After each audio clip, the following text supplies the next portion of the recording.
নমস্কার বন্ধুরা, কেমন আছো সবাই? আশা করি সবাই ভালো আছো। চুপকথার দ্বিতীয় এপিসোডে সকলকে জানাই স্বাগত। আজ যে ঘটনাটি তোমাদেরকে পাঠ করে শোনাবো, সেই ঘটনাটি পাঠিয়েছেন আমার বড় মাসি। বলে রাখাই ভালো, নতুন চ্যানেল, তাই আমার রিলেটিভদের সাথে ঘটে যাওয়া ঘটনাগুলোই তোমাদের সাথে শেয়ার করছি। তোমরাও তোমাদের সাথে ঘটে যাওয়া কোনো ভৌতিক বা অলৌকিক ঘটনা আমাদের সাথে শেয়ার করতে পারো।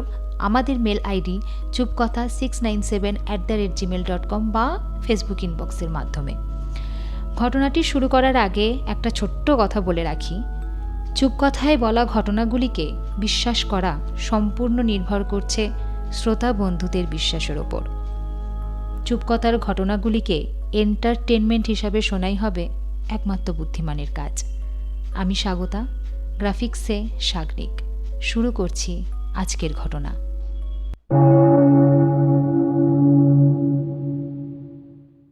বড়মাসি যে ঘটনাটি পাঠিয়েছেন, ঘটনাটি যখন আমি পড়তে পড়তে একটা কথাই আমার মাথায় আসছিল বারবার। যে সব ঘটনাগুলি আমাদের চোখের সামনে ঘটে, সেগুলিকে আমরা সবসময় স্বাভাবিক বলেই মনে করি, কিন্তু ঘটনাগুলি কি সত্যিই স্বাভাবিক না অস্বাভাবিক? সেটি আজকে জানবো গল্পটির মাধ্যমে। তোমরাও তোমাদের বক্তব্য, তোমাদের কেমন লাগলো ঘটনা বা তোমাদের কি কমেন্টস, সেইগুলো কিন্তু আমাদের কমেন্ট সেকশানে জানাতে পারো অবশ্যই। আগের এপিসোডেও বলেছি, এই এপিসোডেও তোমাদেরকে বলে রাখলাম। তো বড় মাসি যেভাবে ঘটনাটি লিখে পাঠিয়েছেন, সেভাবেই ঘটনাটি তোমাদেরকে পাঠ করে শোনাচ্ছি। নমস্কার, চুপকথার পরিবারকে অনেক ভালোবাসা জানিয়ে প্রথম ঘটনাটি লিখে পাঠাচ্ছি।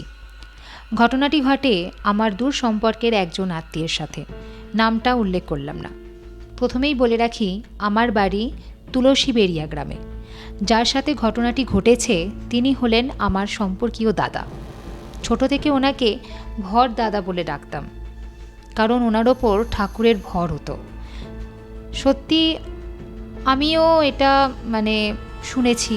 আমি কেন, আমার শ্রোতা বন্ধুরাও হয়তো শুনেছে, দেখেছে, বা অনেক সোশ্যাল মিডিয়ার মাধ্যমেও অনেকে চোখে পড়েছে যে হ্যাঁ, ঠাকুরের ভর হয়, তাই না? এই ঘটনাটি আমাদের চোখে পড়েছে। তো যাই হোক, যিনি ভর দাদা, ওনার বাড়ি আমাদের পাশের গোবিন্দচক গ্রামে, আমার বড় মাসির বাড়ির পাশের গ্রাম গোবিন্দচক গ্রামে। একদিন সকালে উনি আমাদের বাড়িতে আসেন। ভরদাদা এলে আমরা বেশ খুশি হতাম, কারণ উনি বিভিন্ন ভৌতিক ঘটনা, বিভিন্ন অলৌকিক ঘটনা আমাদেরকে গল্প করে শোনাতেন। আর দাদা নিশি, ভূত, প্রেত খুব বিশ্বাসও করতেন। এমনকি তিনি তাদের উপস্থিতিও বেশ ভালোই টের পেতেন। বলে রাখা ভালো, তিনি অল্প কিছু গুলিন বিদ্যা জানতেন। সারাদিন কেটে যায় এভাবেই আনন্দে। রাত তখন 8টা। ভরদাদা আমার বাড়ি থেকে রওনা দেন নিজের বাড়ির উদ্দেশ্যে। আমার বাড়ি থেকে দাদার বাড়ি গেলে একটা মাঠ পেরিয়ে একটা ছোট পোল পড়ে। এই পোল পেরোলেই একটা বড় শ্মশান। শ্মশানের পরে একটা বড় বাঁশবাগান পড়ে।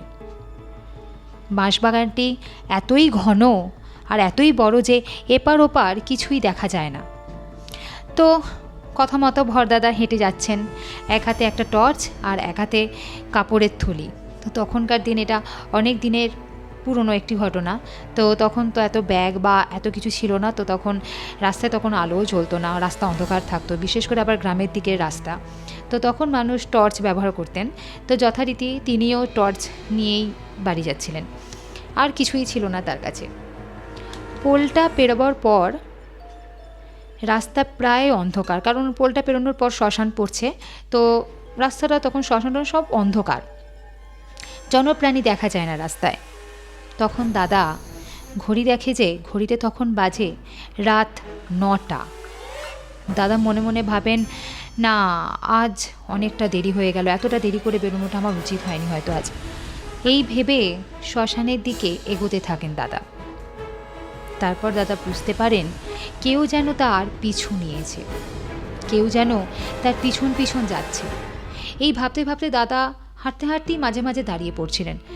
দাঁড়াতেও তিনি এই অনুভব করছিলেন যে কেউ যেন ওনার পেছনে দাঁড়িয়ে আছে। চারদিক অন্ধকার, ঘন বাঁশবাগানের ভেতর থেকে শুধু ধেয়ে আসছে শেয়ালের চিৎকার। কোথাও একটা লোক, জনপ্রাণী কেউ নেই। ভরদাদা ভাবেন, না, যেভাবেই হোক আমাকে বাড়ি যেতে হবে, আমাকে সামনের দিকে এগোতে হবে, আমি পিছনে তাকাবো না। এই বলে এই ভেবে তিনি হাঁটতে থাকেন। আজকে আবার শ্মশানে কোনো লোকও নেই। বলে রাখি, শ্মশানে প্রায় প্রতিদিনই কোনো না কোনো দাহকর্ম হতো, কিন্তু সেই দিন কোনো রকম দাহকর্ম হচ্ছিল না, তাই শ্মশানে তেমন কোনো লোক ছিল না, পুরোই অন্ধকার। এই বলে সে বাঁশবাগানের ভিতর ঢোকে। ভরদাদা ভাবে, না, এ কোনো স্বাভাবিক ঘটনা বা স্বাভাবিক কিছু নয়, এ নির্ঘাত কোনো নিশি আমার পিছু নিয়েছে। এই ভাবতে ভাবতে ভরদাদা দর দর করে ঘামতে থাকে। হঠাৎ সে দেখে সামনে একটা বড় বাঁশ গাছ তার রাস্তা রোধ করে পড়ে আছে। দাদা ভাবেন, কি হলো? ঝড় ঝাপটা কিছু নেই, বৃষ্টিপাতও হচ্ছে না, আর এত বড় বাঁশবাগানে একটা বাঁশই এখন এই রাস্তা ঘিরে পড়ে আছে কেন? আর এই পথ দিয়েই তো সকালবেলা বোনের বাড়ি গিয়েছিলাম, তাহলে তখন তো কোনো বাঁশ টাস ছিল না, তাহলে এখন এত বড় বাঁশবাগানে একটা বাঁশ গাছই পড়ে আছে আমার রাস্তা রোধ করতে। কিছুটা টের পায় দাদা। বুঝেছি, আমার রাস্তা আটকানো হচ্ছে। এই ভেবে ভরদাদা তখন বাঁশটির দিকে তাকিয়ে বলতে থাকে, ভালোই ভালোই বলছি, আমার রাস্তা থেকে সরে যা, না হলে কিন্তু ভালো হবে না। এই বলে তিনি কিছুক্ষণ অপেক্ষা করলেন ওই বাঁশ গাছটি, পড়ে যাওয়া বাঁশ গাছটির সামনে দাঁড়িয়ে, কিন্তু গাছটার কোনো নড়নচড়ন নেই। এই ভাবতে ভাবতে তখন দাদা ওই বাঁশটির ওপর প্রস্রাব করেন। প্রস্রাব করার পরই ঘটে যায় সেই অদ্ভুত ঘটনা। সেই অদ্ভুত ঘটনাটি ঘটে তারপরেই। সেই লম্বা পড়ে থাকা বাঁশ গাছটি সোজা হয়ে আবার উঠে দাঁড়িয়ে পড়ে। ভরদাদা দেখে অবাক, এ কি হলো? তাহলে যেটা আমি ভাবছিলাম সেটাই কি ঠিক? তারপর ভরদাদা কিছু না ভেবে মন্ত্র উচ্চারণ করতে করতে বাড়িতে ফিরে যান। পরে যখন আমার বাড়িতে এসে ঘটনাটি বলেন, তখন আমরা শুনে অবাক হয়ে যাই।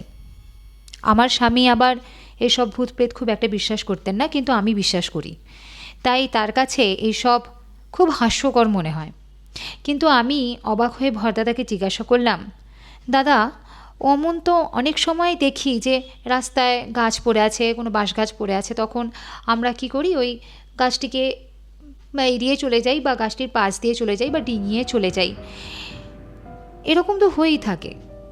এটা শোনার পর ভরদাদা আমাকে বলেন, শোন, রাতে যদি কোনো বাঁশ গাছ তো রাস্তা রোধ করে পড়ে থাকে, তাহলে বুঝবি এটা কোনো স্বাভাবিক ঘটনা নয়, এ হলো এক প্রকার নিশি।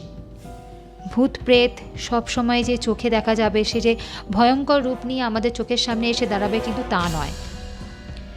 যদি সেদিন আমি ওই বাঁশটির ওপর প্রস্রাব না করে আমি যদি বাঁশটিকে এড়িয়ে যেতাম, বা যদি আমি বাঁশটির নিচ দিয়ে গলে যাওয়ার চেষ্টা করতাম, তাহলে সেই বাঁশ গাছটা আমাকে নিচে পিষে মারত। আর যদি আমি বাঁশ গাছটিকে ডিঙিয়ে যেতাম, তাহলে সেই গাছ আমায় তুলে সপাটে ছুঁড়ে দিত। নিশির প্রকোপ কিন্তু ভয়ঙ্কর। নিশি কীরকম, কোনভাবে, কিভাবে তোর কাছে সামনে আসবে, সেটা কিন্তু তুইও জানতে পারবি না, তাই সাবধান। আমি সব শুনে চুপ হয়ে গেলাম, এমনকি আমার স্বামীও শুনে চুপ হয়ে গেল, যে ভূতপ্রেত বিশ্বাসই করতো না। এই ছিল আজকের ঘটনা। ঘটনাটা যদি তোর ভালো লাগে, আমার বড় মাসি আমাকে বলছেন, যদি তোর ভালো লাগে তাহলে পড়ে শোনাস, শুনবো আমি। এই ছিল আজকের ঘটনা। ঘটনাটি শোনার পর সত্যি এটা মনে হচ্ছে যে আমাদের চোখের সামনে যে ঘটনাগুলি ঘটে যাচ্ছে, বা ঘটে, বা ঘটেছিল, সেগুলি কি সত্যিই স্বাভাবিক, না তার মধ্যে কিছু অস্বাভাবিকও আছে? তোমাদের কি মনে হয়? তোমাদের কি মনে হচ্ছে এই ঘটনাটি শুনে? প্লিজ কমেন্ট করে জানিও আমাদের কমেন্ট সেকশানে। আর তোমাদের সাথে ঘটে যাওয়া ঘটনাও আমাদের সঙ্গে শেয়ার করতে পারো, আগেই বলে দিয়েছি, ইনবক্সে লিখেও দিচ্ছি। প্লিজ তোমরা ডেসক্রিপশন বক্সের দিকে নিতে পারো যে কিভাবে তোমরা তোমাদের সাথে ঘটে যাওয়া ঘটনা আমাদের সঙ্গে শেয়ার করতে পারো। তো আজকে এটুকুই, পরবর্তী এপিসোডে দেখা হচ্ছে। সকলে ভালো থেকো, সকলকে ভালো রেখো, আর আজকের গল্পের মতো সাবধানে থেকো।